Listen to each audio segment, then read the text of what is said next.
Hey everyone, Coach Reza here. Today's class is not actually going to be physical work. We're going to just have a discussion. So actually more like a lecture because there's no one here to talk with me. But I'm going to share with you a few things that are going to be maybe some breakthroughs, some amazing things that you can take with you to improve your quality of life and health. So the first thing I'm going to discuss is the idea of your brain. All right. First of all, what everyone thinks of as their first brain, okay, may not necessarily be true. And I want you to start by remembering that you are not your brain. Okay. Now the second thing I'm going to tell you is that the brain actually starts here. Okay. Your digestive system. Your digestive system, your gut. I'm going to say this maybe the first time, but after a long discussion with Sifu, Amin, Jani, and we talked about it a lot, did a lot of research, we've come to the conclusion that your digestive tract, your gut especially, is your first brain. Okay? Your second brain is up here, and your third brain is actually the genitals. So, of course, penis for the man and vagina for the woman. So if you think about it, guys, if you think with your third brain, the genitals, it gets you into trouble. You end up doing more harm to yourself than good. Okay? When you think with your, what we're going to call your second brain, okay? Science calls your gut your second brain, but we're going to call the brain in the head our second brain. When you're thinking with this brain, it also gets you into trouble. You can overthink things. You can create worries, fears, and anxieties. You may do things that this tells you is good, but it's actually harmful for the body without knowing it, right? You read something, sounds great, logically makes sense up here. You go do it, and it doesn't feel good, right? There's a lot of things like that. Or you can talk yourself up here into doing things that are knowingly harmful, but you give yourself reasons and excuses to go ahead and do it anyway, right? I'm sure you've done that a lot throughout your life. I know, we do that every day when we listen to our second brain, okay? So it can also have harmful side effects. Now, if you think about it, your first brain is always right, okay? Your gut, you've heard the saying, go with your gut instincts, right? But most of us are out of tune, out of touch with our gut, and our digestive system is clogged and not functioning properly, and that's where the confusion lies. So when there's harmony within the digestive system, the second brain can be logical, clear, have great focus and concentration, and your memory becomes strong. As you start to clear out the gut and the digestive system strengthens, you'll notice the fogginess goes away in the brain. Your memory improves. All the facilities in the brain, the head, the second brain, start to function. But that means that when we listen to this brain without having a clean, proper working first brain, okay, our gut, it can get us into trouble. We can do harmful things to ourselves, knowingly and unknowingly. So the key is, guys, to improve the health of your gut and to strengthen your digestive tract, to clear it up and to strengthen it. When you do this, you'll feel less restricted physically and mentally. Quality of life improves. You can get more things done. Energy will be in abundance rather than feeling a lack of. So I'm going to tell you a little bit about how you can go and do this. Your colon, now let me give you a little information about the colon. So your colon is responsible for 70% of your body's release of toxic waste. When the colon gets blocked or clogged in some ways and is unable to get rid of all the toxic waste, it seeps into the bloodstream. Because it can't hold it, it needs to go somewhere. So if it's unable to exit out the colon, your colon will now secrete all that toxic waste and release it into your bloodstream. And that is going to cause all kinds of misfirings of the nervous system, okay, make it difficult to think mentally, and makes everything go haywire, okay? Your blood can overheat, the blood pressure can increase, and it is the cause of autoimmune diseases, joint pains, foggy brains, and the list goes on, all right? So if you're experiencing any of those symptoms, along with bloating, irregular bowels, and difficulty digesting and absorbing nutrients, most likely it's because your colon is unable to dispel all of the toxic materials that your body is trying to get rid of. So the problem is not just in the colon, but also in the large intestine. When your large intestine, you got to remember your large intestine is tubes, right? Long tubes. Small intestine as well. There are miles and miles and miles of tubes going right here inside the body.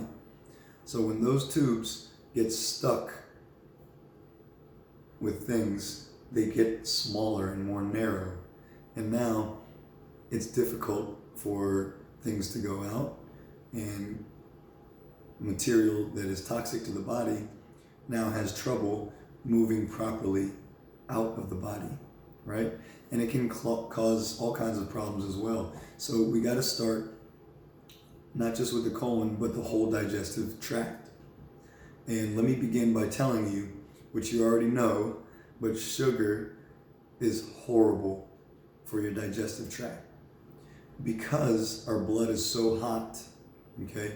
Most of us, when we reach a certain age, as we get older, a lot of people, by the time they're 16, 17, even 18,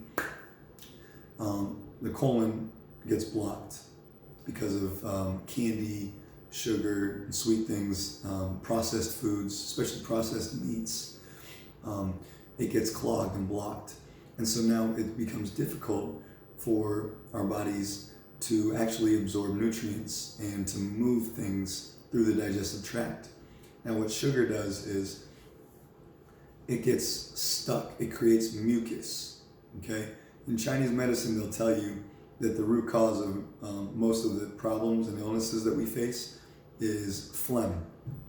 And now the Western doctors are preaching that mucus is clogging the arteries and the blood vessels.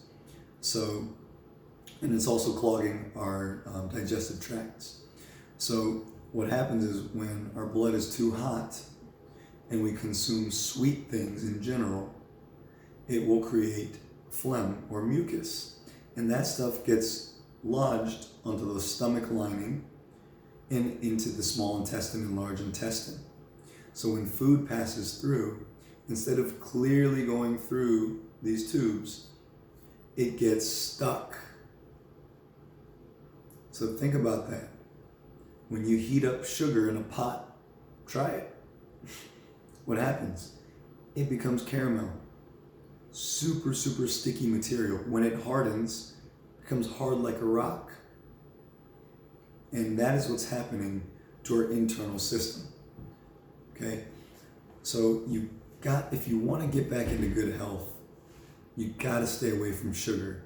I'm not saying for the rest of your life, but for sure, if you want to have less restriction, less joint pains, and less pain in general, more mental clarity, cut the sugar out until you've actually cleansed these tubes, these pathways for food to travel and for waste to be dispelled.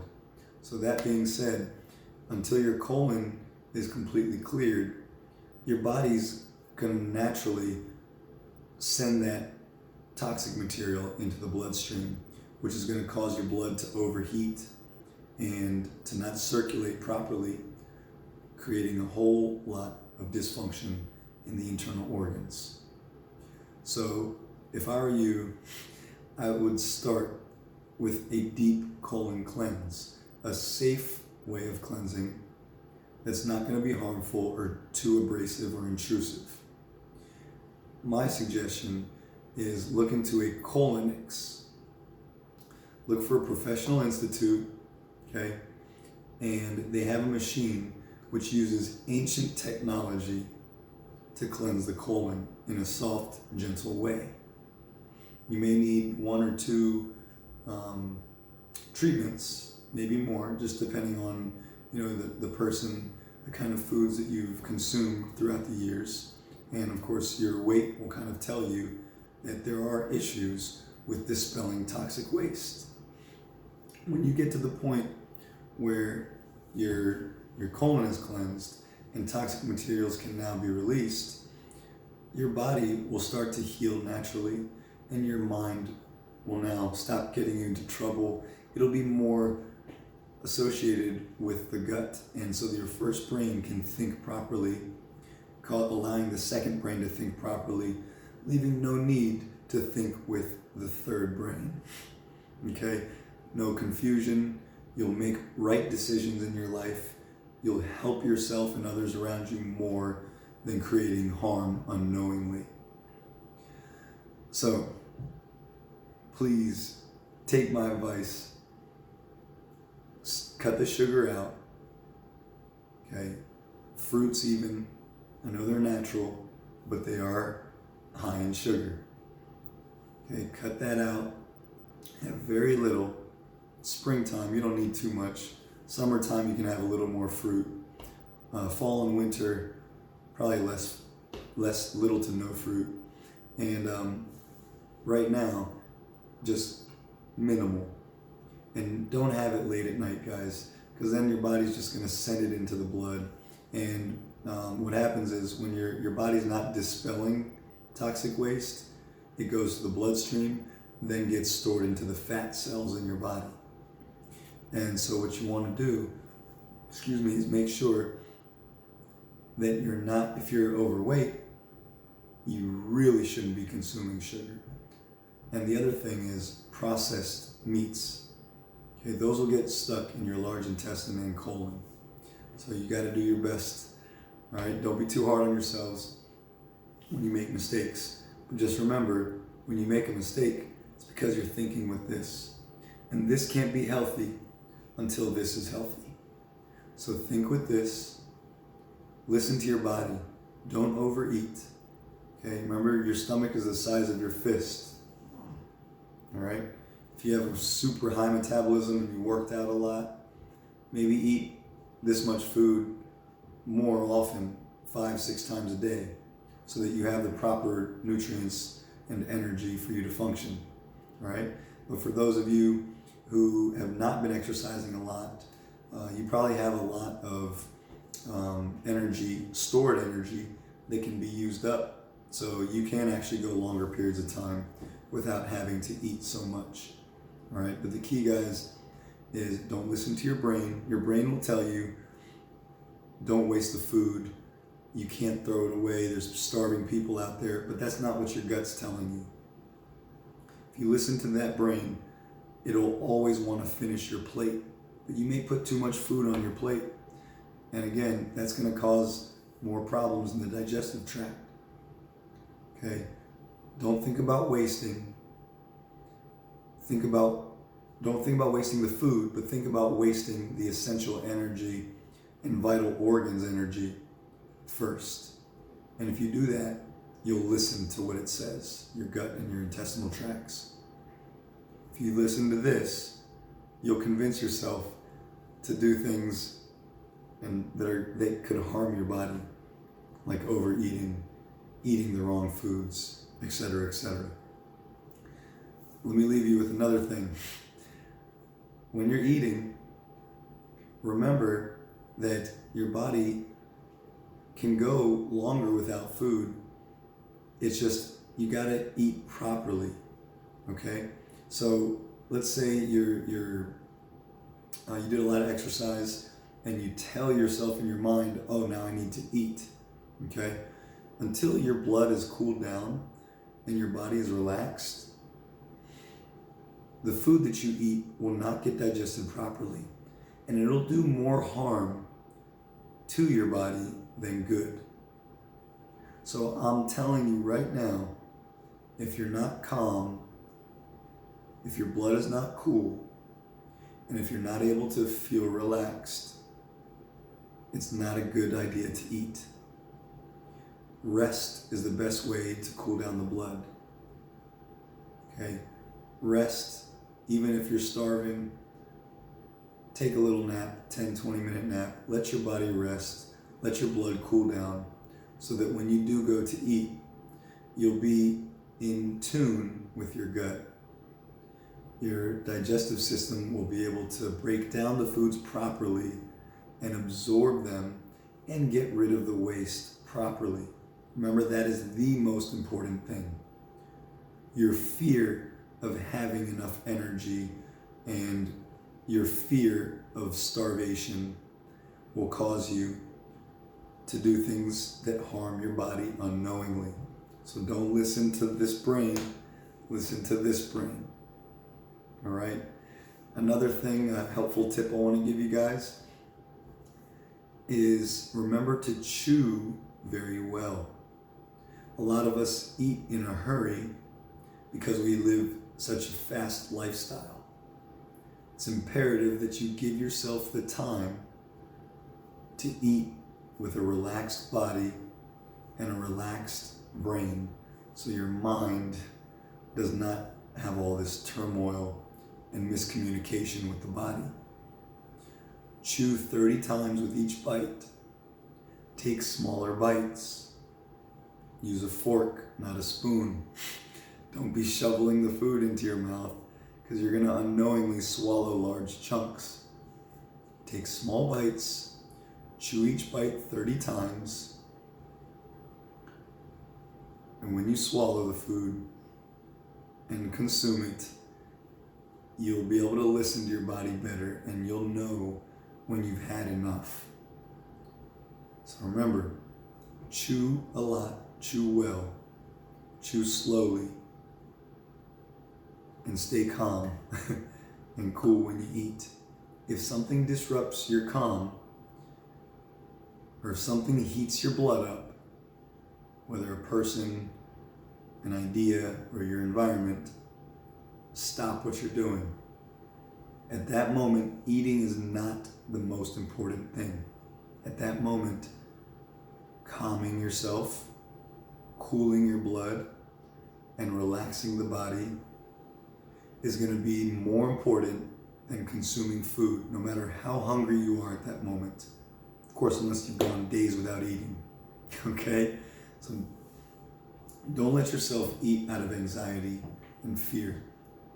Eat out of necessity and love for life. Again, if I'm sitting there eating, somebody calls me, I'm going to stop what I'm doing. If this conversation gets my blood to heat up, or gets me to think or overthink or have worries or doubts or fears, as soon as I hang up the phone, it is not smart for me to go eat. The smartest thing would be to lay down, to rest, to meditate, to do some low impact cardio exercises like Qigong and Tai Chi. Some forms of yoga, not all forms, because some of those heat your blood up. Okay, yin yoga, like what I was teaching in class. That kind of stuff. Gentle stretches, gentle breathing will help you tremendously. And you will feel that hunger come right back. Do not eat on an upset stomach. All right? And after you've calmed your blood down, calm the mind, and your blood cools down, then you'll feel the desire to eat again. okay? And you won't eat out of fear and anxiety. You'll eat out of necessity, which is what the reason the food was put on this earth for. All right, guys? I think I got everything covered. Don't forget to check out a Colonix, check with a professional institute, and schedule yourself an appointment, especially if you're like me and consumed large amounts of chocolate bars and candies at a young age, drinking tons of chocolate milk and juices and things like that, eating lots of hot dogs and Spam and processed meats, processed foods, potato chips, all that kind of stuff, ramen noodles. If you've eaten a lot of this kind of stuff, guys, definitely get a Colonix. All right, look into it, read about it, and you'll come to find the information that I'm feeding you is just scientifically based. It's not opinionated at all. All right, and please stay away from sugar. All right, you don't need it. Small amount will go a long way. Okay, 3 grapes, half a tangerine, a quarter of a banana can last you the whole day. You get vitamin C from kale, from spinach, right? Tomatoes, lemons, plenty of things out there. Don't be afraid to look for alternatives to get the vitamins and minerals that you're looking for. All right? Before I go, also be on the lookout for sugar substitutes. They're just as harmful, if not more harmful, than white refined sugar. My opinion is they're more harmful. They're not FDA approved. And I have a feeling science is going to catch up to with what I'm telling you. So remember, sugar substitutes are going to impale your digestive tract. If you look up the side effects of any sugar substitute that you find that's on the market right now, you'll see what I'm talking about. They have horrible side effects when it comes to digestion. So don't let your brain trick you. Ooh, this only has 1 gram of sugar. No, listen to your gut, listen to your throat and mouth and what it tells you. It probably won't feel good. You'll feel some unnatural type of feeling as if you're consuming a chemical. It may not be a chemical, but the process that it goes through to extract that product is not natural. And that can create improper chemical balances in your body. And that is far worse than refined sugar. All right? And even any other form of sugar, you gotta wean yourself off. Quit it. If you can go cold turkey, more power to you. You're gonna feel healed a lot faster. All right? So again, free up that body by cleaning up that gut and that colon. All right, guys? Hope this helped. Hope you watched the whole video. If not, go back and watch it in parts, because there's things that I may have repeated, but it can't hurt. And it's imperative that if your health is your number 1 priority, quality of life and happiness is important to you, if love for family and loved ones and your own self is something that's important to you, watch this. Take my advice. Do the research on your own and follow it. All right? Much love, you guys. Thanks for watching. Take care.